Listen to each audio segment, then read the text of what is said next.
एक जन्म कारागार में अवतार। कृष्ण का जन्म द्वापर युग में मथुरा के कारागार में हुआ। उनकी माता देवकी और पिता वसुदेव थे। देवकी के भाई कंस को भविष्यवाणी मिली थी कि देवकी का 8वां पुत्र उसका विनाश करेगा। इसलिए उसने कृष्ण के जन्म होते ही उन्हें मारने की योजना बनाई। लेकिन जन्म लेते ही वसुदेव की बेड़ियां खुल गईं। कारागार के द्वार स्वयं खुल गए। यमुना नदी का मार्ग बन गया।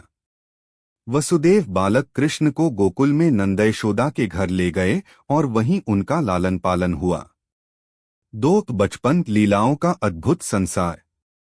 कृष्ण ने बचपन में कई दिव्य लीलाएं की। पूतना वध। राक्षसी पूतना ने दूध पिलाकर कृष्ण को मारना चाहा, पर स्वयं नष्ट हो गई। शीतल बाल लीला और मक्खन चोरी। कृष्ण अपने गोप मित्रों के साथ खेलते, बांसुरी बजाते और मक्खन चुराकर सबको आनंदित करते। कालिय नाग का दमन। यमुना नदी में रहने वाले कालिय नाग के आतंक से लोग परेशान थे। कृष्ण ने उसके फन पर नृत्य करके उसे वश में कर लिया। 3 गोवर्धन लीला। इंद्र वर्षा द्वारा गोकुलवासियों को दंडित करना चाहता था।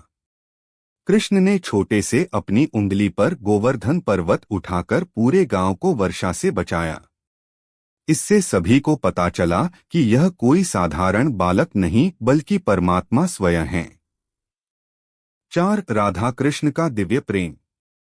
वृंदावन में राधा और कृष्ण का प्रेम भक्ति, आत्मीयता और परम मिलन का प्रतीक है। यह सांसारिक नहीं बल्कि शुद्ध आध्यात्मिक प्रेम है। 5 मथुरा वापसी और कंस वध। जब समय आया, कृष्ण अपने भाई बलराम के साथ मथुरा लौटे। कंस के दुष्ट राज को समाप्त करने हेतु उन्होंने युद्धभूमि में उसका वध किया और मथुरा को अत्याचार से मुक्त कराया। 6 द्वारका नगरी और जीवन का आगे का मार्ग। कृष्ण ने समुद्र किनारे द्वारका नगरी का निर्माण कराया और वहीं से शासन चलाया। उन्होंने सत्य, धर्म और नीति का पालन करते हुए सबको धर्म की ओर अग्रसर किया। 7 महाभारत और गीता का उपदेश।